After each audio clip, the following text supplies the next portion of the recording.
Vamos tratar agora de uma outra operação básica envolvendo vetores, que é a multiplicação de um vetor por um escalar.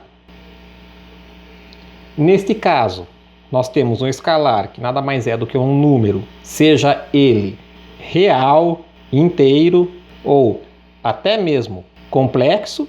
Colocarei aqui um etc. Eu faço o seu produto com um vetor e o resultado será um outro vetor. Vamos aqui supor que tenhamos um certo número A pertencente aos reais, que será o nosso escalar, e o vetor que eu chamarei de V. Eu vou designar o vetor resultante como sendo o vetor AV. O módulo de AV será igual ao produto dos módulos, ou seja, ao módulo do escalar multiplicando o módulo do vetor. A direção de AV será a mesma direção do vetor inicial, porém o sentido de AV será o mesmo do vetor inicial V se A for maior do que zero. E o sentido de AV será oposto ao de V se o A for menor do que zero.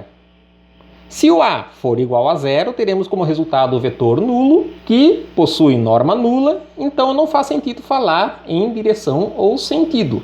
Assim, nós podemos obter o vetor AV. Primeiro representarei aqui um dado vetor V que nós queremos multiplicar por A. Esse vetor possui uma dada direção, representarei por esta reta pontilhada, e seu sentido. Vamos supor que A seja maior do que zero. Neste caso, eu traçarei uma reta que é paralela a V. Eu tomarei um vetor cujo módulo é igual ao módulo de A vezes o módulo de V. Aqui estamos pegando apenas o módulo, o comprimento do vetor, e cujo sentido será o mesmo do vetor V, porque o A estou considerando maior do que zero. Vamos supor agora que o A seja menor do que zero.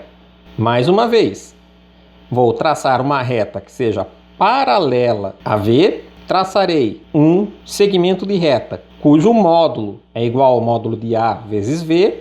Esse aqui é apenas o comprimento. Porém, como A é menor do que zero, o seu sentido será oposto ao de V. Então, aqui nós temos o vetor AV. Se A for igual a zero, nós teremos um vetor nulo.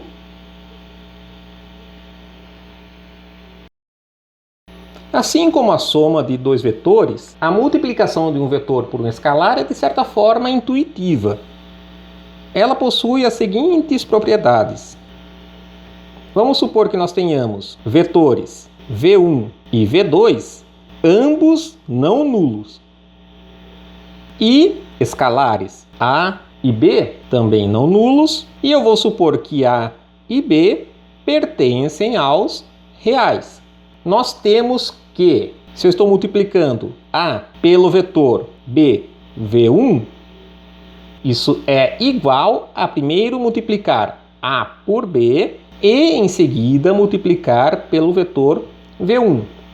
Ou seja, a multiplicação de um vetor por um escalar é associativa.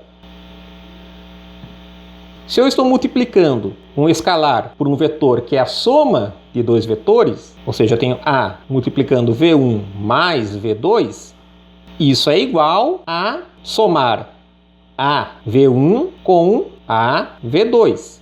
E da mesma forma, se eu tenho uma soma de escalares e multiplico um dado vetor V1, isso é igual a somar A V1 com B V1. Vemos assim que a multiplicação de um vetor por um escalar também é distributiva. E claro, se eu multiplico 1 por V1, eu obtenho o próprio V1. Como entender isso na representação de coordenadas. Vamos supor que eu tenha um sistema. Por simplicidade, explicarei em duas dimensões. Tenho aqui o eixo Y e o eixo X e designarei um dado vetor V1, como sempre, colocando a origem do vetor na origem do sistema de coordenadas e vou multiplicar por um escalar A que é maior do que zero.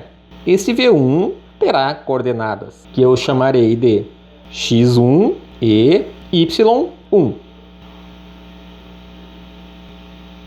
O vetor AV1 corresponderá ao vetor cujas coordenadas são aquelas coordenadas de V1 multiplicadas por A.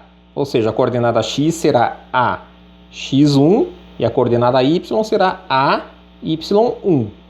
Ou seja, o vetor terá a mesma direção e o mesmo sentido de V1, pois A é maior do que zero. Este é o nosso AV1.